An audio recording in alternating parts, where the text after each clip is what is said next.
The fog clung to Ashbourne Manor like a shroud, its turrets piercing the mist of a bitter 1927 November. Inside, the air was heavy with dread. Sir Alistair Ashbourne, famed archaeologist, lay slumped in his study, his lifeless hand inches from the cursed emerald crown. A relic whispered to bring death. The household stirred in hushed panic, eyes darting to the shadowed corners. Was it poison, or the curse's wrath? Hercule Poirot, summoned by a frantic telegram, stepped into the manor, his gray eyes sharp. A single question burned. Who dared to kill under the crown's malevolent gaze? Chapter 1. The Arrival at Ashbourne. The fog draped Ashbourne Manor like a mourner's veil, its Gothic turrets stabbing through the mist of a bleak November evening in 1927. The Sussex countryside, usually a patchwork of green fields and hedgerows, was swallowed by a gray haze that clung to the earth, muffling the crunch of gravel beneath the tires of the chauffeured Rolls-Royce. Hercule Poirot, seated in the back, adjusted his pristine Homburg hat and smoothed his impeccable mustache, his sharp gray eyes scanning the looming silhouette of the manor. The air carried a chill that seeped into the bones. But Poirot's mind was alight with curiosity, sparked by the urgent telegram from Inspector Japp that had summoned him from London. "Murder, Poirot," the telegram had read, its brevity betraying Japp's unease. Sir Alistair Ashbourne, dead. Poison suspected. Cursed relic involved. Ashbourne Manor, Sussex. Come at once. Poirot's lips twitched into a faint smile. A curse, indeed. He had little patience for superstition, for he believed the human heart was the true source of all malevolence. Yet, the mention of a relic piqued his interest. Relics, he knew, often carried not curses, but secrets. Secrets that drove men and women to desperate acts. As the car slowed before the manor's imposing oak doors, Poirot glowed the night he died. Rubbish if you ask me, but it's got everyone spooked. Poirot's eyes gleamed. Curses, Inspector, are but stories woven to conceal the truth. The truth, I shall find, lies in the actions of men and women, not in mystical baubles. They ascended the staircase, their footsteps muffled by a thick Persian runner. The manor's opulence was undeniable. Portraits of stern-faced Ashbournes lined the walls, their eyes following Poirot as if judging his intrusion. At the landing, Japp led him to a heavy door, its brass knob cold to the touch. "The study," Japp said, "where it happened." The room was a shrine to Sir Alistair's obsession with antiquity. Shelves groaned under the weight of leather-bound tomes, their spines cracked from use. A massive desk dominated the center, littered with papers, a magnifying glass, and the emerald crown itself, a circlet of gold studded with emeralds that seemed to pulse in the dim light. Sir Alistair's body had been removed, but the chalk outline on the rug marked where he had fallen, his hand outstretched as if reaching for the crown. A spilled glass lay nearby, its contents staining the carpet, and a crumpled note bore the cryptic words, "Beware the green." Poirot knelt, his gloved fingers tracing the air above the outline. "The position of the body, Inspector. It suggests he knew his fate. Yet he reached for the crown. Why?" Japp shrugged. "Maybe he thought it could save him. People get queer ideas about relics." No, Poirot murmured. "The crown was left untouched. A thief would have taken it. A murderer, perhaps, wished it to be seen." He examined the glass, noting a faint almond-like scent beneath the wine's bouquet. Digitalis, you say? Yet this scent, it suggests cyanide. We must confirm. Jap frowned. 2 poisons? That's a new one. Perhaps, Poirot said, rising, or a mistake meant to mislead. His gaze swept the room, landing on the locked window. He tested the latch, finding it firm. No signs of forced entry. The killer was known to Sir Alistair, or cunning enough to enter unseen, catalogued her reaction. Lady Evelyn stood to inherit a fortune, he knew. Motive enough for suspicion. He thanked her and turned to Jap. I must meet the household. Everyone, Inspector. The servants were summoned first. Margaret Maggie Wells, a young maid with a Cockney accent, hovered near the door, her eyes darting to the crown. It's evil, sir, she whispered when Poirot questioned her. I saw it glow last night, I swear, right before the master died. Poirot tilted his head. A glow, mademoiselle? Describe it. Green, like poison, she stammered, twisting her apron. I didn't touch it, sir. I wouldn't. Her fear seemed genuine, but Poirot wondered if it masked something deeper. He dismissed her gently, then turned to the garden visible through the window. A single footprint, too large for Sir Alistair, marred the soft earth outside. An intruder, perhaps, Poirot mused. Or a clue placed to deceive. Next he met Reginald Thorne, Sir Alistair's business partner, a wiry man with a nervous tic. We funded his expeditions, Reginald said, his tie askew. Alistair was planning to sell the crown, said it was worth millions. And you, Monsieur Thorne? Did you agree? Poirot asked. Reginald hesitated. It was complicated. Debts, you see. But I'd never harm him. Poirot's eyes narrowed. Debts were a potent motive. He moved on to Clara Beaumont, a striking woman with a Parisian lilt, rumored to be Alistair's mistress. Her defiance was palpable. Yes, I loved him, she admitted, tossing her hair. But kill him? Absurd. Dr. Victor Hargrove, a rival archaeologist, was last. His scholarly demeanor hid a flicker of resentment. Alistair stole my thunder, he said, clutching a notebook, but I'm no murderer. As the interviews ended, Poirot paced the study, his mind a whirl of details. The crown's untouched state, the cryptic note, the locked window, the staged footprint, Maggie's fear, Evelyn, ancient Egyptian scarab, his posture impeccable, his gray eye scanning the assembled faces with the precision of a jeweler examining a flawed gem.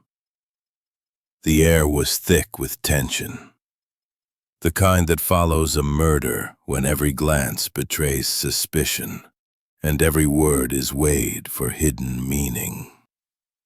Inspector Japp hovered near the door, his notebook open, his pen scratching notes as Poirot began. Mesdames et messieurs, Poirot said, his voice clear and deliberate, cutting through the murmurs like a scalpel. Sir Alistair Ashbourne was murdered, poisoned, perhaps by digitalis, perhaps by cyanide, or perhaps by both. The truth lies not in curses or legends, but in the motives of those who knew him. I, Hercule Poirot, will uncover this truth, and I ask for your candor. Let us begin. The room held 5 key figures, each a suspect in Poirot's meticulous mind. Lady Evelyn Ashbourne sat in a high-backed chair, her black mourning dress a stark contrast to her pale complexion. Her hands, folded tightly in her lap, betrayed a faint tremor, though her face remained composed, her eyes shadowed beneath her veil. Reginald Thorne, Sir Alistair's business partner, stood by a window, his wiry frame restless, his fingers tugging at a loose thread on his waistcoat. Clara Beaumont, the rumored mistress, lounged on a chaise, her Parisian elegance undimmed by the grim occasion, her dark eyes defiant as they met Poirot's gaze. Dr. Victor Hargrove, a rival archaeologist, sat stiffly, clutching a leather notebook, his scholarly demeanor marred by a nervous tick in his jaw. Margaret Maggie Wells, the young maid, lingered at the room's edge, her apron twisted in her hands, her Cockney accent barely audible as she muttered apologies for existing in such exalted company. Poirot's gaze lingered on each, cataloguing their postures, their glances, their silences. Monsieur Ashbourne's death, he continued, occurred in study. No, monsieur. It was just there. Alistair believed in its curse, but I thought it nonsense. Her voice wavered, and Poirot marked the crack in her armor. A widow's grief, or a calculated performance? He turned to Reginald Thorne, whose fidgeting had intensified. Monsieur Thorne, you funded Sir Alistair's expeditions. What was your relationship with the deceased? Reginald cleared his throat, his Adam's apple bobbing. We were partners, Monsieur Poirot. Alistair's discoveries, tombs, relics, made us both wealthy. The Emerald Crown was to be our crowning achievement, if you'll pardon the pun. He planned to sell it to a museum, clear some financial entanglements. Entanglements?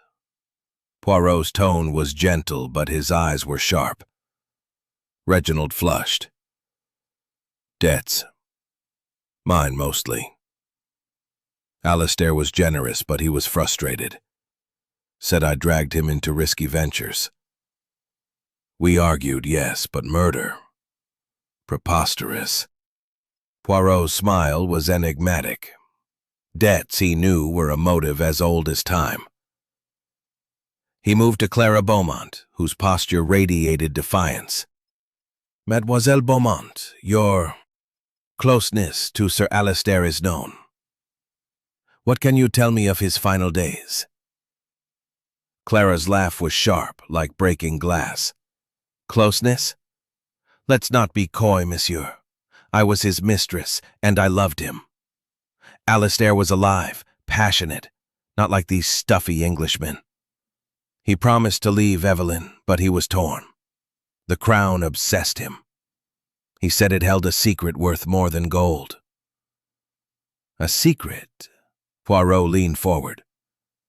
What kind? She shrugged, her silk dress rustling. He wouldn't say, only that it was dangerous. I saw him the day he died in the garden. He was agitated, muttering about betrayal. Poirot filed away her words. Betrayal was a potent spark for murder. He turned to Dr. Hargrove, whose fingers tightened around his notebook. Doctor, you and Sir Alistair were rivals. Did his success with scratch on its base? A deliberate mark, not an accident. A clue, perhaps, he murmured, or a distraction. He reviewed the evidence, the spilled glass with its almond-like scent, suggesting cyanide rather than digitalis. The locked window with no signs of tampering. The cryptic note, "Beware the green," which could refer to the crown, the poison, or something else entirely. The footprint in the garden, too large for Alistair, hinting at an intruder, or a staged deception. Each suspect had a motive. Evelyn's inheritance, Reginald's debts, Clara's scorned love, Hargrove's professional jealousy, Maggie's inexplicable fear.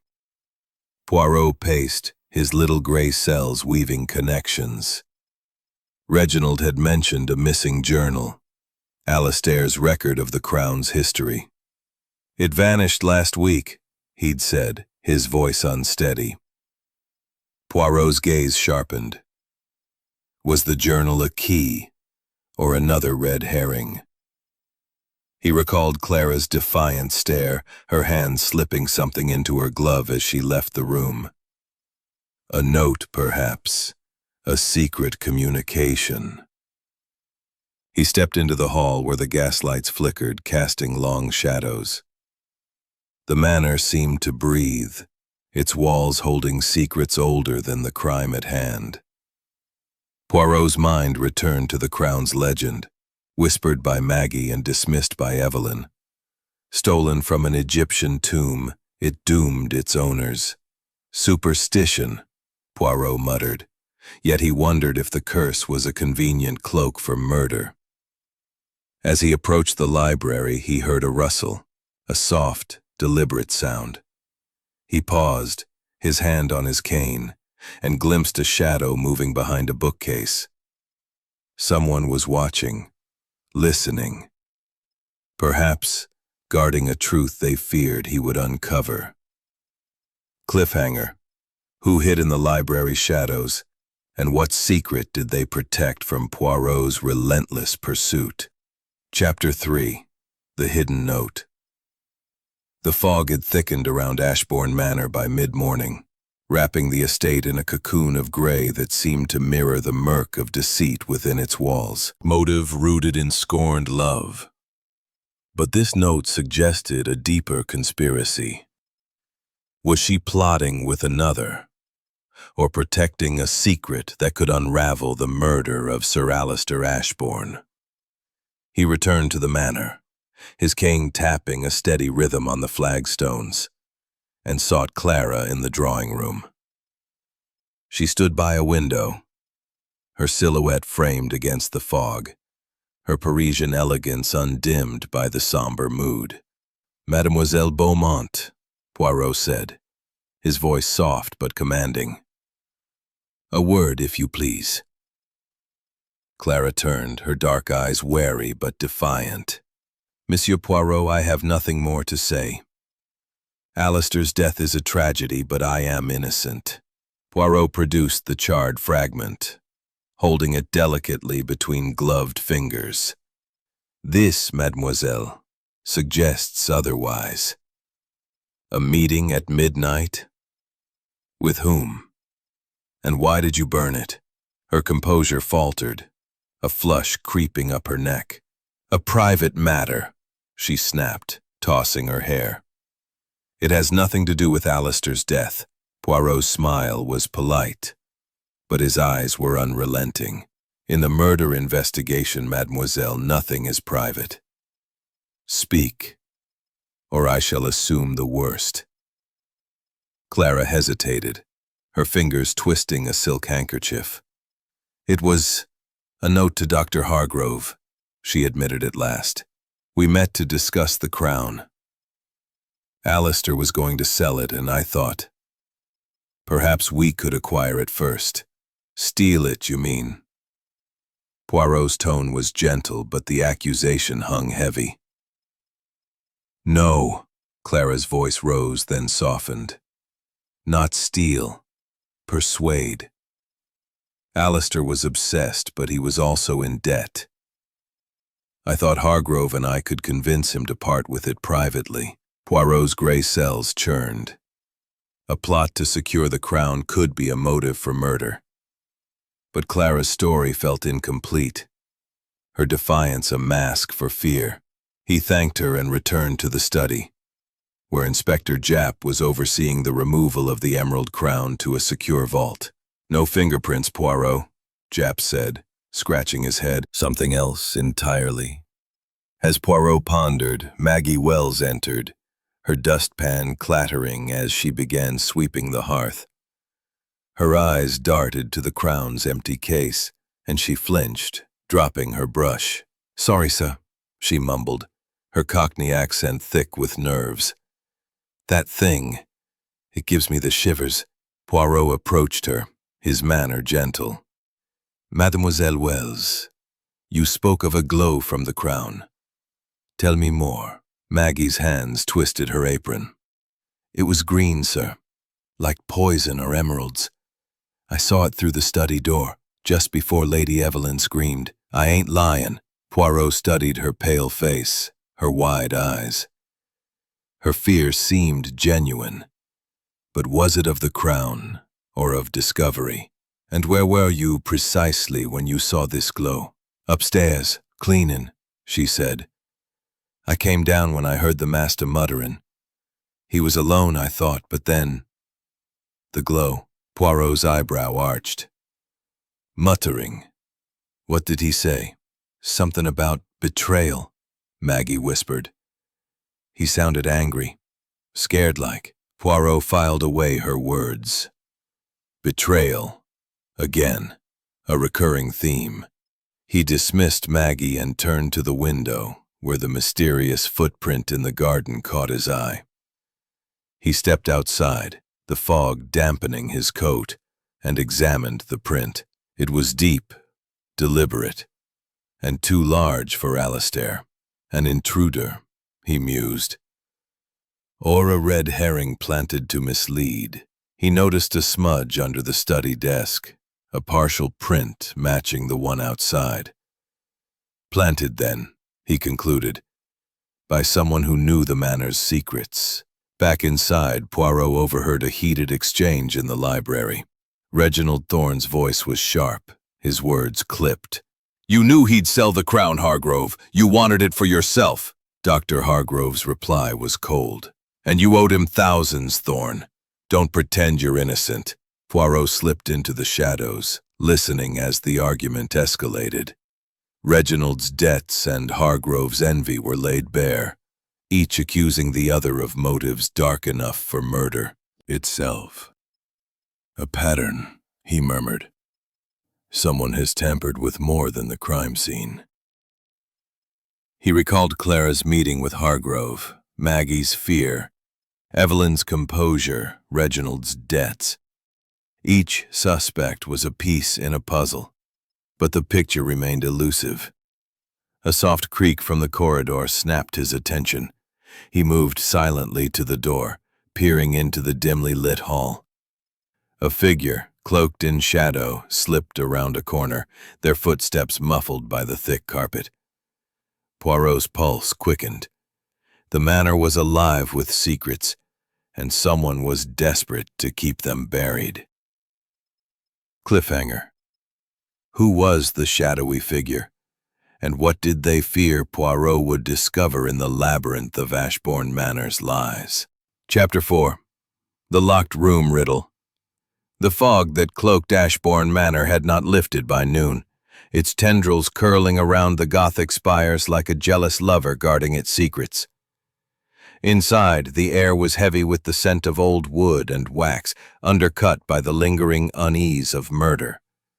Hercule Poirot stood in the study where Sir Alistair Ashbourne had met his end, his gloved hands clasped behind his back, his gray eyes fixed on the locked window that framed the misty garden beyond. The room, with its towering bookshelves and cluttered desk, seemed to pulse with the echoes of the crime, a puzzle that teased Poirot's meticulous mind. The emerald crown, now secured in a vault downstairs, had left its mark on the scene, both in its absence and in the whispers of its curse.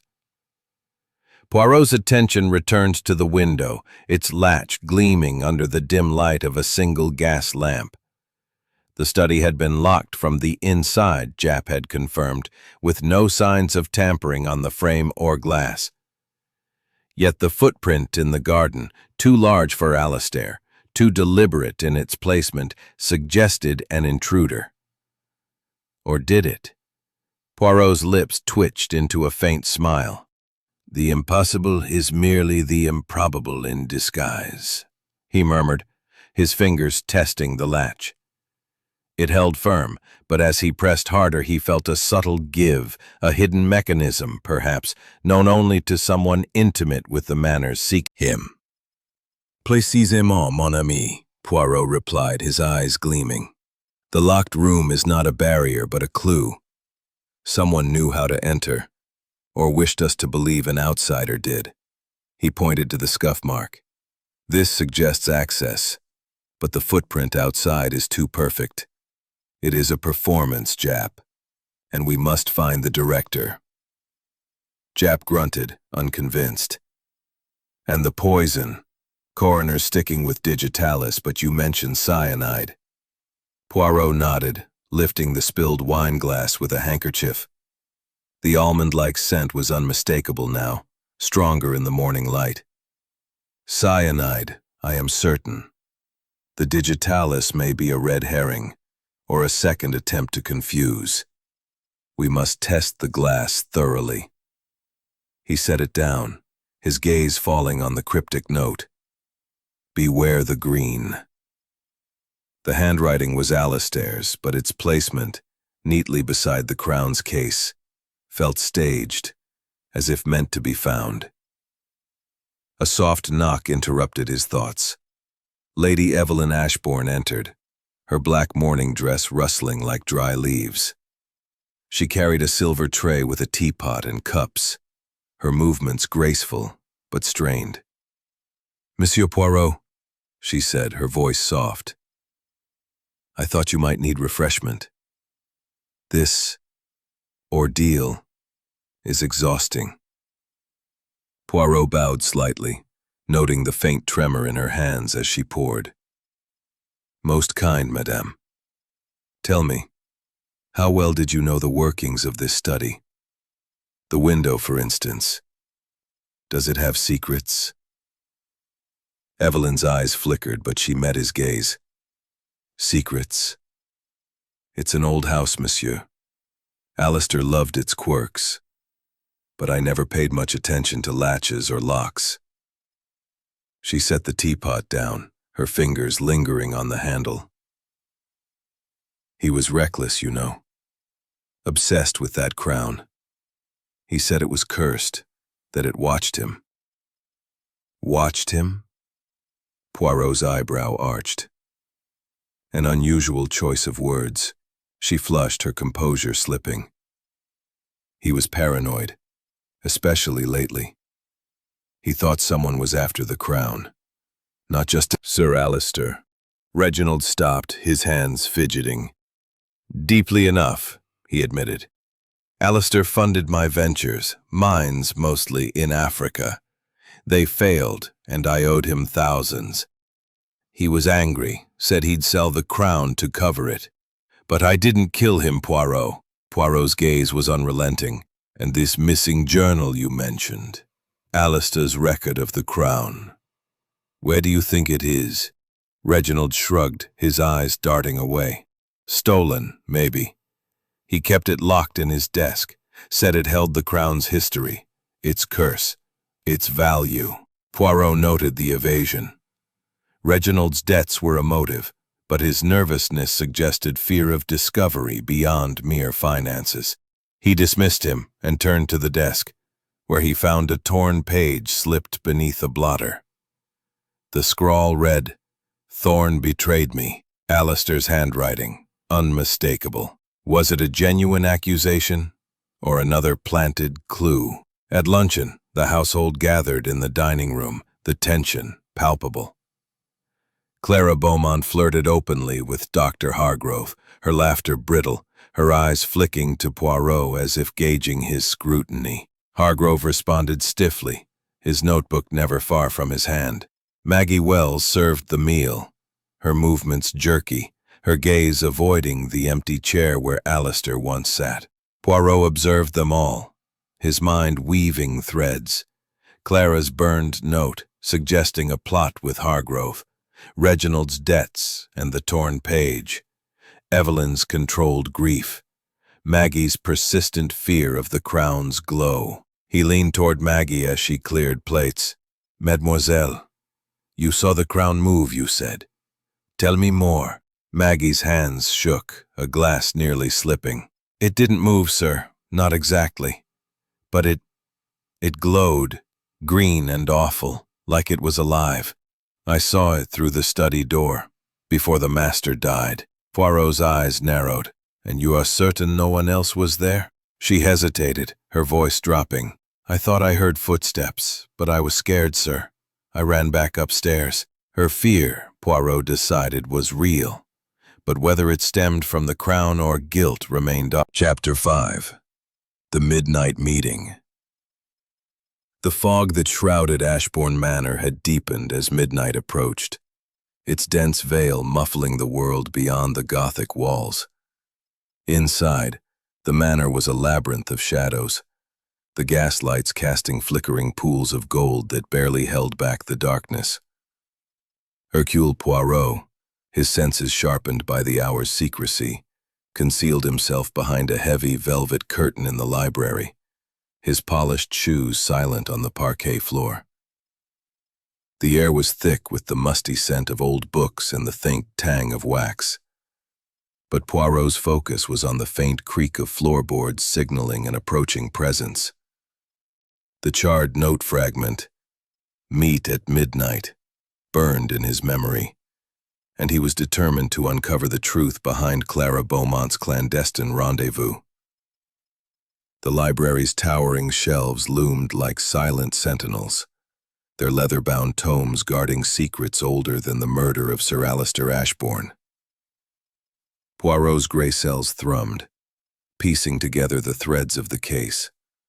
The cyanide-scented glass, the staged footprint, the cryptic "Beware the Green" note, the missing journal, and Maggie's tale of the crown's eerie glow.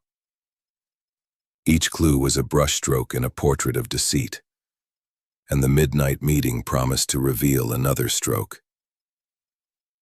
A soft click announced the door's opening, and Clara Beaumont slipped inside, her silk dress whispering against the floor.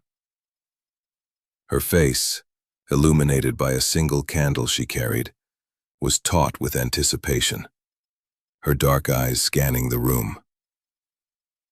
Moments later, Dr. Victor Hargrove entered, his scholarly demeanor replaced by a wary stiffness, his notebook clutched like a talisman.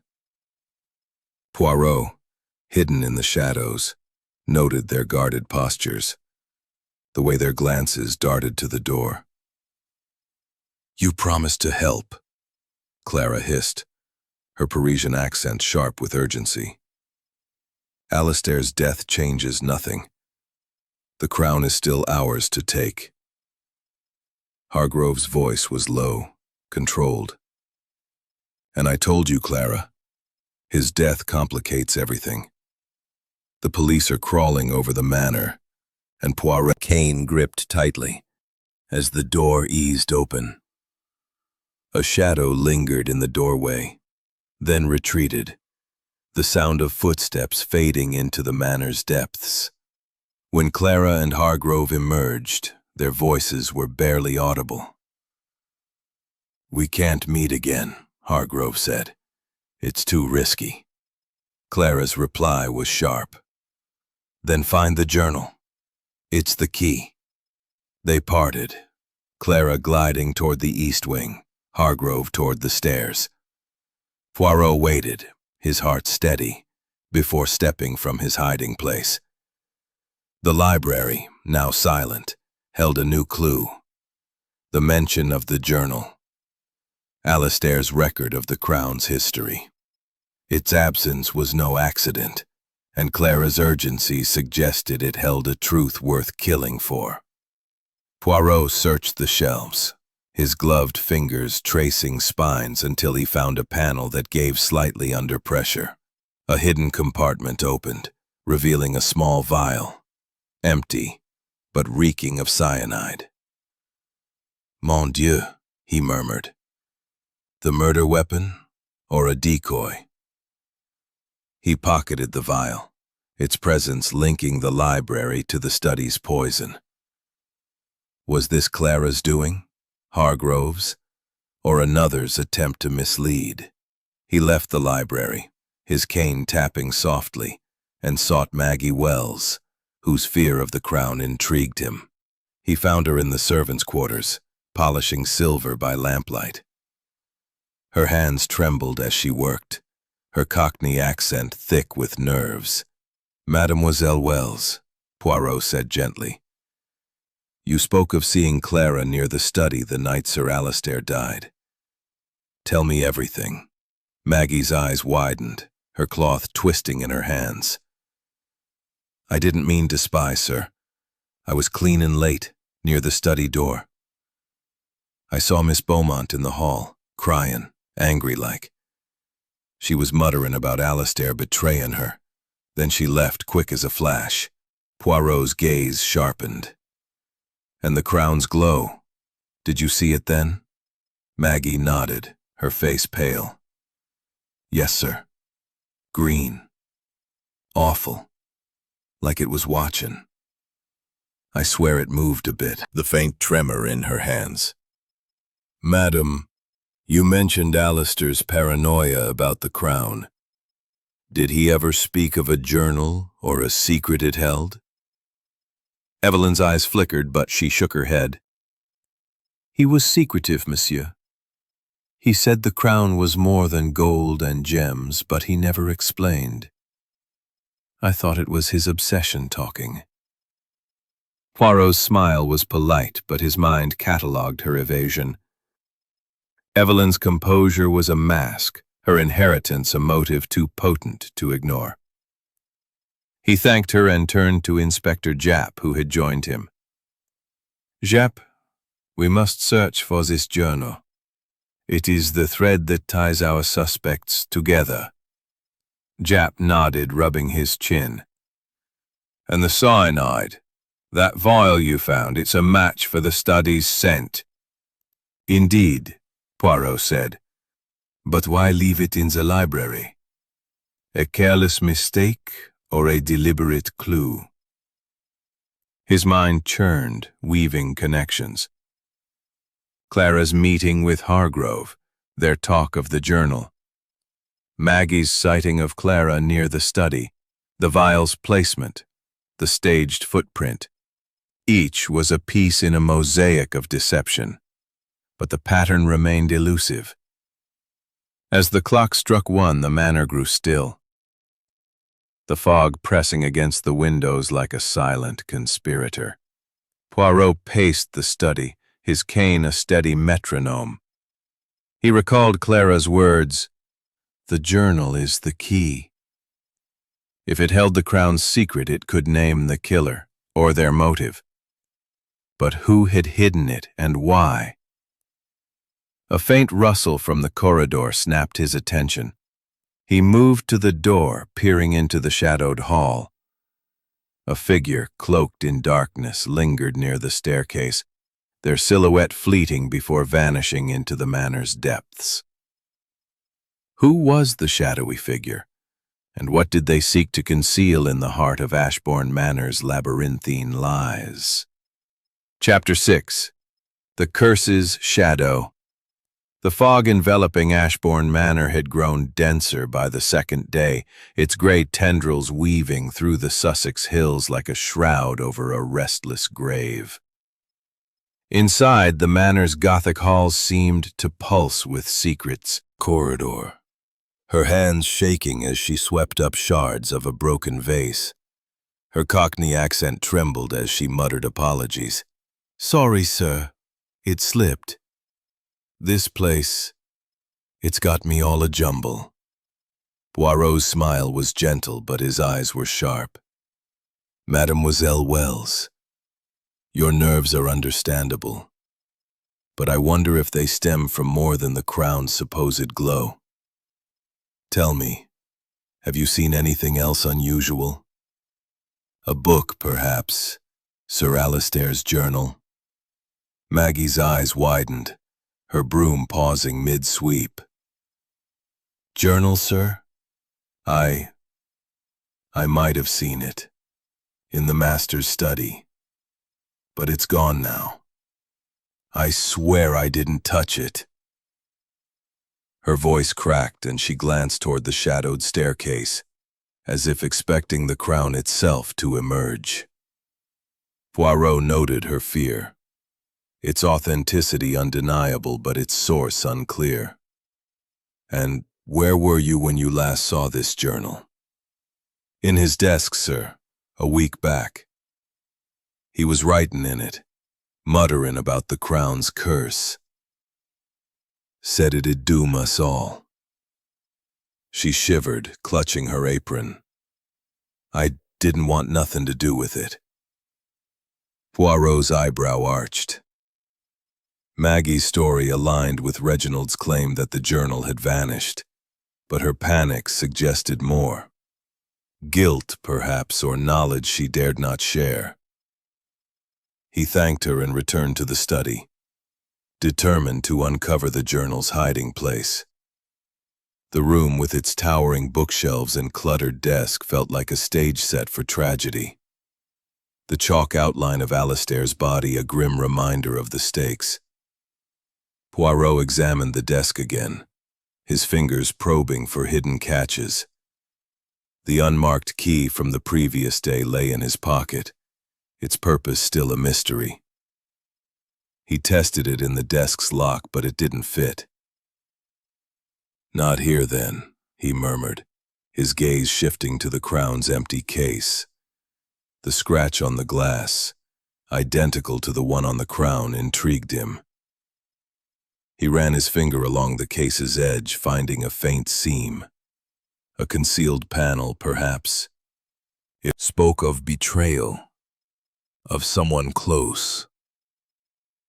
I assumed it was his imagination, fueled by that wretched crown. Poirot's smile was polite, but he catalogued her words. Betrayal, again, a recurring motif. Evelyn's inheritance made her a prime suspect, yet her composure suggested a deeper game. He thanked her and turned to Inspector Japp, who entered with a grim expression. Poirot, we've searched the manor top to bottom. No sign of that journal. But the coroners confirmed cyanide, not digitalis. The glass was laced with it. Most interesting, Poirot said, his eyes gleaming. The digitalis was a ruse, then, to mislead us. The killer is clever, but not infallible. He recalled the vial from the library, its cyanide scent a match for the glass. We must find the journal, Japp. It is the key to this labyrinth. Determined to test a hunch, Poirot requested Maggie's presence again. She arrived, her apron twisted in her hands, her eyes darting to the empty crown case. Mademoiselle, Poirot said, you have access to all rooms. Have you ever cleaned Sir Alastair's private quarters? Maggie nodded, her voice barely audible. Yes, sir. His bedroom, upstairs. I dust there daily. Take me there, Poirot said, his tone firm. The bedroom was a shrine to Alastair's archaeological triumphs, its walls lined with artifacts, scarabs, amulets, and a faded map of an Egyptian tomb. Poirot searched methodically, his fingers probing behind frames and under furniture. Beneath a loose floorboard under the bed, he found it, a leather-bound journal, its pages thick with Alastair's precise script. Mon Dieu, he murmured, flipping through entries detailing the crown's theft from a pharaoh's tomb, its curse a legend of vengeance. One passage stood out. The crown hides a treasure greater than gold. I have found it, but at what cost? Poirot confronted Maggie, holding up the journal. You knew this was here, did you not? Maggie's face crumpled, tears spilling. I found it tightening. Research. Nothing more. Alastair's find was significant. I studied it, as any scholar would. Poirot noted the defensiveness, the notebook a shield against scrutiny. Hargrove's envy of Alastair's fame was a motive, but his knowledge of the crown suggested deeper involvement. We shall see, Poirot said, dismissing him. At dinner, the household gathered in uneasy silence, the clink of cutlery the only sound. Lady Evelyn fainted mid-meal, her locket falling open to reveal Alastair's photograph. Poirot retrieved it, noting a second locket in her pocket, empty, its clasp broken. Most curious, he murmured. Was the empty locket a clue or another distraction? As night fell, Poirot pored over the journal, its entries cryptic but revealing. Alastair had suspected betrayal, but by whom? The crown's hidden treasure, perhaps a gem or document, remained elusive. Poirot's thoughts were interrupted by a soft thud from the hall. He moved to the door, peering into the shadows. A figure, cloaked in darkness, slipped into the east wing, their footsteps silent, but purposeful.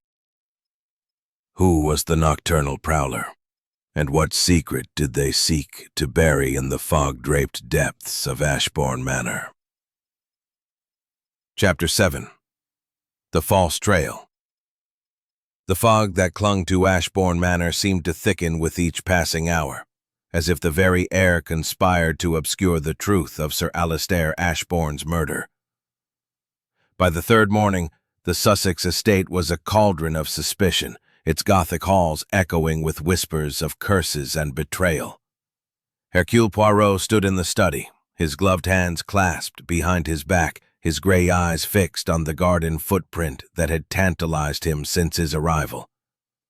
The mark, too large for Alastair and too crisp in its edges, had nagged at his meticulous mind. Now, under the pale light filtering through the fog, he saw it for what it was: a deliberate deception, a false trail laid to mislead. Poirot knelt beside the window, his polished shoes sinking slightly into the damp earth outside. The footprint, pressed into the soft soil beneath the study's locked window, was pristine. Its outline almost the cryptic entries offered no clear answers. His little gray cells churned, weaving connections between Clara's midnight meeting, Maggie's fear, Evelyn's composure, Reginald's debts, and Hargrove's envy. Inspector Japp entered, his face etched with frustration. "Poirot, we've turned this place upside down. No new leads on the journal's contents, and the cyanide's a dead end, too common to trace. That footprint's our best bet, but it's got us nowhere." "Au contraire, mon ami," Poirot said, his eyes gleaming. "The footprint is a lie, and lies are most revealing. It was placed to suggest an intruder, but its perfection betrays its maker. We must find who had the means and the motive to stage such a ruse." Japp rubbed his chin. "You think it's one of the household? They all swear they were elsewhere when Alastair died." "Précisément," Poirot replied. "And yet, someone was close enough to poison his wine and leave this footprint. Let us speak with Monsieur Thorne. His debts, I suspect, are more than financial." Poirot found Reginald Thorne in the billiard room, his wiry frame hunched over a cue, his hands unsteady as he lined up a shot. The clack of balls was sharp in the quiet manner, but Reginald's eyes darted to the door as if expecting pursuit. "Monsieur Thorne," Poirot began, his voice calm but commanding. "The footprint outside the study. It is a fabrication. Do you know who placed it?" Reginald's cue slipped, sending a ball skittering across the table. "Footprint? I don't know anything about it." His voice was high, his tie askew, a bead of sweat glistening on his brow. Poirot's smile was polite, but his gaze was unrelenting. "Come, monsieur. You spoke of debts to Sir Alastair, of his plan to sell the crown. Did you perhaps wish to divert suspicion from yourself?" Reginald's face crumpled, his shoulders sagging. "All right, Poirot, I did it," he confessed, his voice barely above a whisper. "I planted the footprint. Alastair was furious with me." Herring. But it confirmed the killer's cunning, using Reginald's fear to muddy the trail. He sought Clara Beaumont next, finding her in the conservatory, her Parisian elegance at odds with the wilted plants around her. She was pruning roses, her movements sharp, her eyes wary as Poirot approached. "Mademoiselle Beaumont," he said, "your meeting with Dr. Hargrove was about the crown, yes? But was it also about murder?" Clara's shears paused, her lips curling into a defiant smile. "You're persistent, monsieur. Yes, I met Victor to discuss the crown. Alistair was going to sell it, and we wanted it for ourselves. But murder? I loved Alistair, even if he betrayed me." Poirot produced the charred note fragment. "This meeting at midnight, was it to plan a theft, or something darker?" Clara's smile faltered. "Theft, nothing more. I wrote to Victor suggesting we convince Alistair to part with the crown. When he died, I burned the note. I didn't want you misunderstanding." Poirot's gaze was unrelenting. "And yet, mademoiselle, you were seen near the study that night, angry and tearful. Why?" Clara's hands trembled, the shears clattering to the floor. "I went to plead with him, to keep me in his life. He refused, said the crown was all that mattered. I left him alive, I swear." Her passion rang true, but Poirot noted her trembling hands, mirroring Evelyn's. A pattern, perhaps, of guilt or fear. He thanked her and returned to the study, where he re-examined the journal. Its pages detailed the crown's origins, a pharaoh's tomb, a curse of vengeance. But one entry stood out. "The crown's heart holds a diamond, flawless, hidden. I have seen it, but I dare not touch it." A diamond, Poirot thought, worth killing for. He sought Maggie Wells again, finding her in the kitchen, her apron stained with flour. "Mademoiselle," he said, "you hid the journal out of fear." Sketches of the crown's markings, a silent accusation. Poirot leaned toward Jap, his voice low. "The diamond in the crown, mon ami. It is the true motive. Someone killed to possess it, or to prevent its sale." Jap nodded, his eyes scanning the table. "But who? They're all hiding something." As the meal ended, Poirot excused himself, returning to the study. He tested the unmarked key again, finding it fit a small safe behind a portrait. Inside was a single page torn from the journal. "Evelyn knows. She must not." Poirot's heart raced. Was Evelyn the betrayer, or the betrayed? A soft creak from the hall snapped his attention. He moved to the door, peering into the shadows. A figure, cloaked in darkness, slipped toward the east wing, their movements swift and silent. Who was the shadowy figure, and what secret did they guard in the fog-draped heart of Ashbourne Manor? The poison's source. The fog that smothered Ashbourne Manor clung to its Gothic spires like a spectral hand, its gray tendrils weaving through the Sussex hills as if to guard the secrets within. By the third evening, the manor's air was thick with suspicion, the gaslights casting long shadows that danced like conspirators across the paneled walls. Hercule Poirot stood in the study, his gloved fingers tracing the edge of the desk where Sir Alistair Ashbourne had met his end. The room, with its towering bookshelves and empty crown case, seemed to hum with the echoes of murder, a puzzle that teased Poirot's meticulous mind. The journal, the cyanide vial, the staged footprint, and the cryptic note, "Beware the green," formed a tapestry of deception, but the thread that tied them together remained elusive.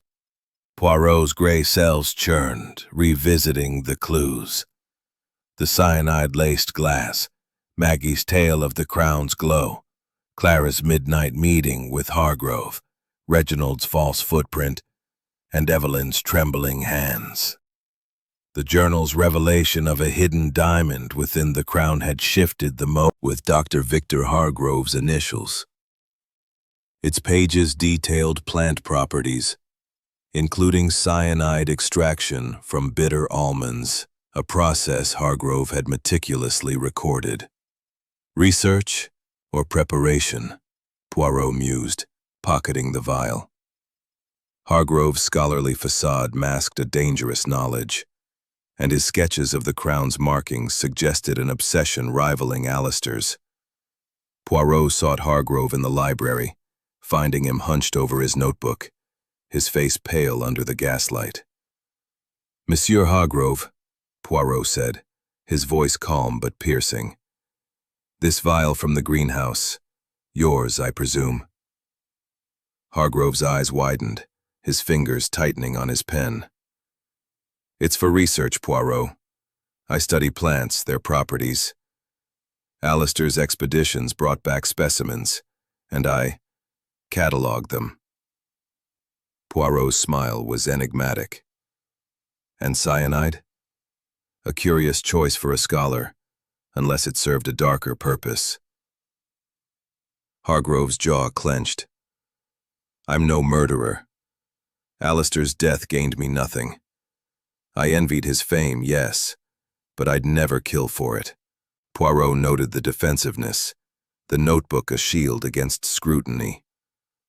Hargrove's envy was a potent motive, but his knowledge of the crown and the poison made him a formidable suspect. "We shall see," Poirot said, dismissing him. Returning to the study, Poirot re-examined the crown case, its scratched glass a silent clue. The journal's mention of a hidden diamond suggested a compartment within the crown, but its location remained a mystery. He recalled Maggie's sighting of Evelyn with a vial days before the murder, a detail that aligned with the greenhouse discovery. Was Evelyn the poisoner, or a pawn in a larger scheme? He sought Lady Evelyn, finding her in the drawing room, her morning dress a cascade of black silk.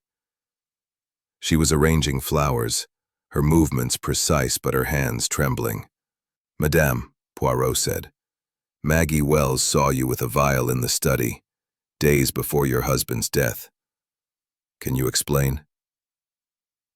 Evelyn's face paled, her fingers crushing a petal. "Has taken it," he murmured, "to hide what it saw."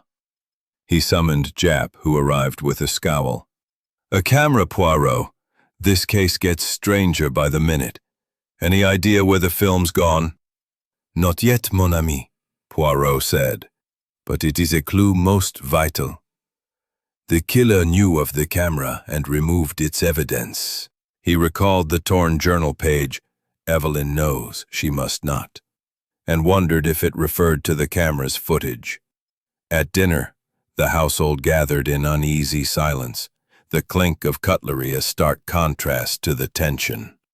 Clara's flirtations with Hargrove were absent, her eyes fixed on her plate. Reginald drank heavily, his hands unsteady, while Evelyn's composure held, though her fingers toyed with her locket. Maggie served with jerky movements, her gaze avoiding the empty chair where Alistair once sat. Poirot leaned toward Jap, his voice low. "The camera, mon ami. It saw the truth. We must find the film, and quickly." Jap nodded, his eyes scanning the table. "But who'd know about it? Evelyn maybe, since she mentioned it, or someone close enough to Alistair to know his secrets," Poirot said. "The film will name our killer, or their motive." After dinner, Poirot searched Alistair's bedroom, hoping the film was hidden with the journal.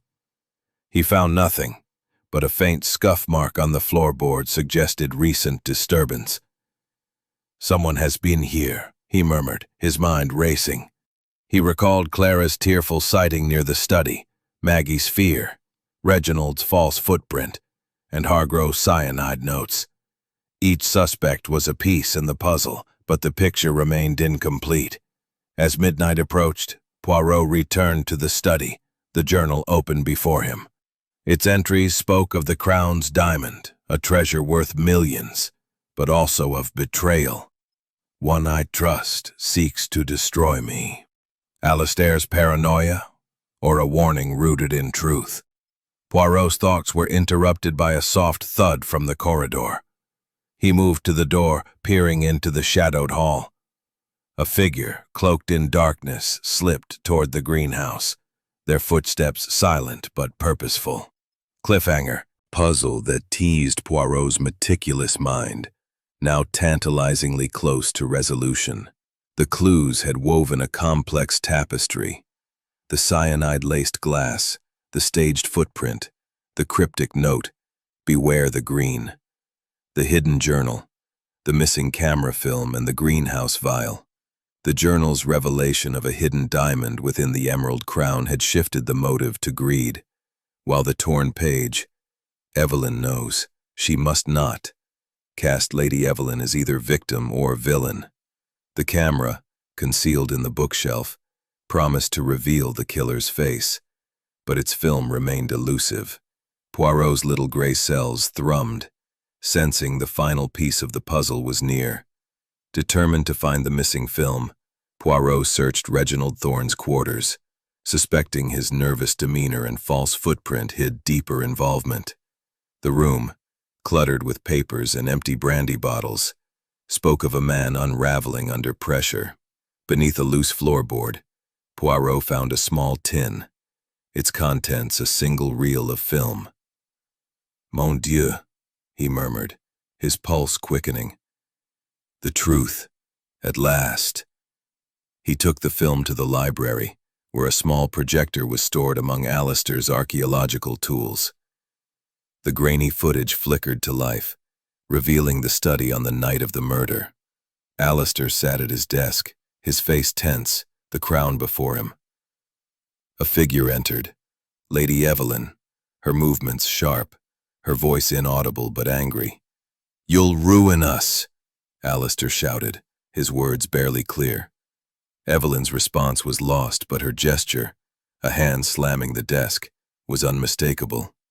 The film cut off abruptly, the final frames blurred, as if tampered with. Poirot's eyes gleamed. "The camera was stopped," he said to Inspector Japp, who had joined him. Someone knew it was there and ensured it captured only half the truth. Japp frowned, scratching his head. "Evelyn, then? The film puts her in the study, arguing with him." "Perhaps," Poirot said, "but the killer is cunning. The film is a clue, not the solution." He recalled Maggie's sighting of Evelyn with a vial. Clara's "Yes, sir. A few nights before the master died. She was in the study, late, holding the crown. I saw her open it, like it had a secret part. She took something small, shiny, like a gem. I didn't say nothing, sir. I was scared."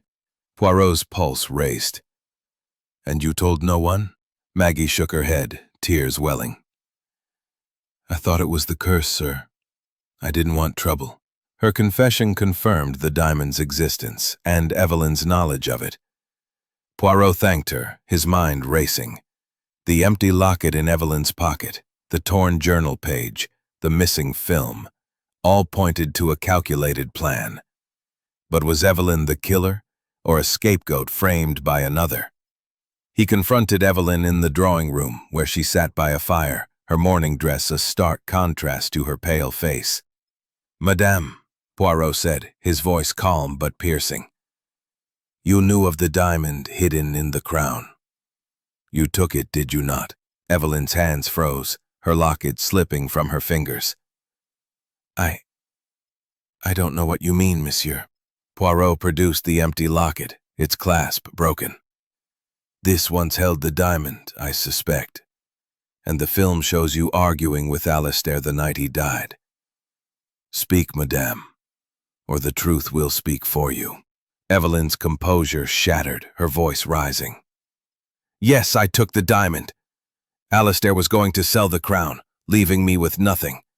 He was obsessed, paranoid, said I'd betrayed him. I took it to secure my future, but I didn't kill him. Poirot's gaze was unrelenting. And the vial Maggie saw you with? Cyanide, perhaps. Evelyn's eyes filled with tears. It was medicine, I swear, for his heart. I loved him, despite everything. Her passion rang true, but Poirot noted the cracks in her story. The film, the diamond, the vial, all implicated her. Yet the killer's cunning suggested a deeper game. He thanked her and sought Clara Beaumont, whose midnight meeting with Hargrove hinted at collusion. He found her in the conservatory, her Parisian elegance dimmed by fatigue. Mademoiselle, Poirot said, seeks it. Alistair's fear was palpable, but of whom? Poirot re-examined the crown case, finding a faint residue inside the hidden compartment. Velvet fibers, perhaps from the locket. The diamond was here, he murmured, and someone took it before the murder. As night fell, the manor grew still, the fog pressing against the windows like a silent conspirator. Poirot paced, his cane a steady metronome. The film, the diamond, the vial, the footprint, all pointed to Evelyn, but the killer's precision suggested a mind colder than hers. He recalled Hargrove's notebook, its cyanide notes too precise for mere research. Was he the mastermind, using Evelyn as a pawn? A soft rustle from the corridor snapped his attention. He moved to the door, peering into the shadowed hall. A figure, cloaked in darkness, slipped toward the staircase, their movements swift and silent. Cliffhanger. Who was the shadowy figure? And what final secret did they guard in the fog-draped heart of Ashbourne Manor? Chapter 10. The Resolution. The fog that had cloaked Ashbourne Manor for days began to lift on the fourth evening, as if the truth, long obscured, demanded to be seen. The manor's Gothic halls, steeped in the shadows of murder, seemed to hold their breath as Hercule Poirot assembled the household in the study, where Sir Alistair Ashbourne had met his end.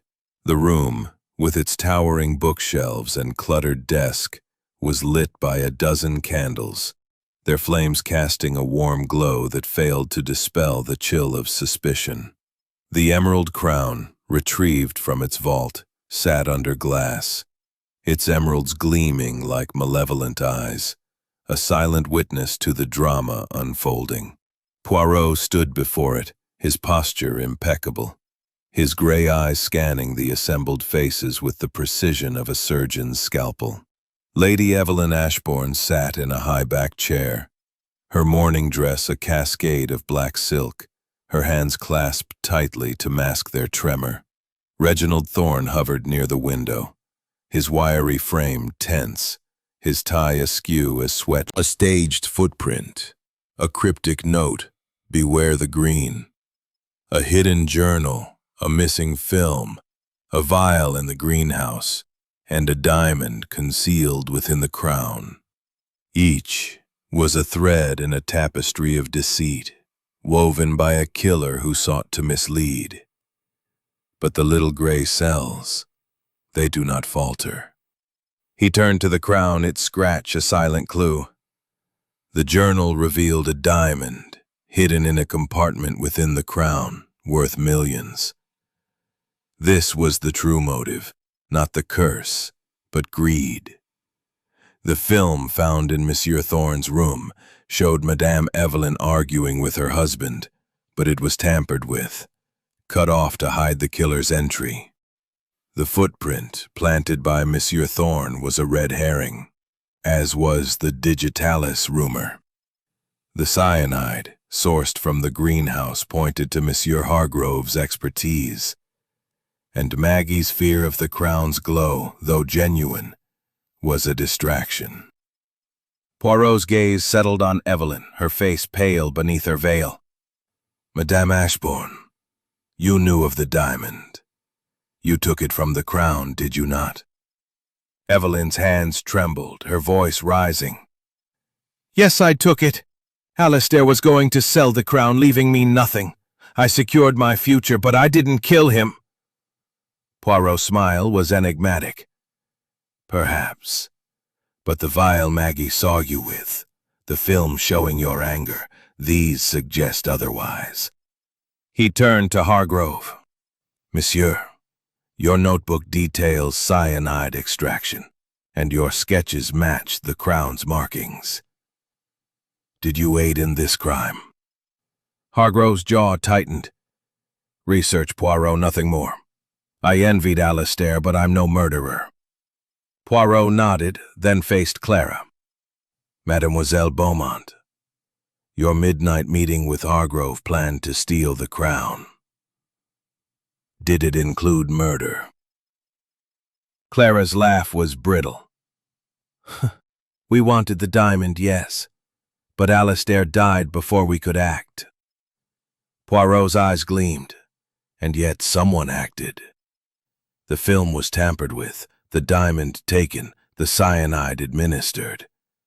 The killer was in this room, close to it. You staged the footprint with Reginald's unwitting help, tampered with the film to hide your entry, and used Hargrove's cyanide knowledge to cast suspicion. But the little gray cells, they see through such ruses. He produced the diamond, retrieved from Evelyn's empty locket, its facets catching the candlelight. This was your prize, madame. But it has cost you everything. Japp stepped forward, his handcuffs glinting. Lady Evelyn Ashbourne, you're under arrest for the murder of Sir Alistair Ashbourne. Evelyn rose, her head high despite her tears, and allowed Japp to lead her away. The household sat in stunned silence, the crown's gleam dimming as if its curse had lifted, or perhaps it had claimed its final victim. Poirot turned to Japp, his voice low. The curse, mon ami, was but a story. The true curse is greed, and it resides in the human heart. Clara's defiance crumbled, her eyes fixed on the floor. Hargrove's notebook fell from his hands, his scholarly facade broken. Reginald slumped against the window, his debts no longer his greatest burden. Maggie, trembling, whispered, "It's over, ain't it, sir?" Poirot nodded, his smile gentle. "For now, mademoiselle. But the heart, it is never truly at rest." As the candles flickered, Poirot stepped into the hall, the manor's shadows retreating before him. The fog outside had lifted, revealing a starry sky, but Poirot's mind lingered on the crown. Its diamond was recovered, its curse debunked, but a question remained. Would its legend claim another soul? Or was the manor finally free? He paused by the staircase, hearing a faint creak from the upper floor. A shadow moved, then vanished, as if the manor itself guarded one final secret. Resolution, the truth was laid bare, but Poirot wondered. Would Ashbourne Manor ever truly escape the shadow of the Emerald Crown?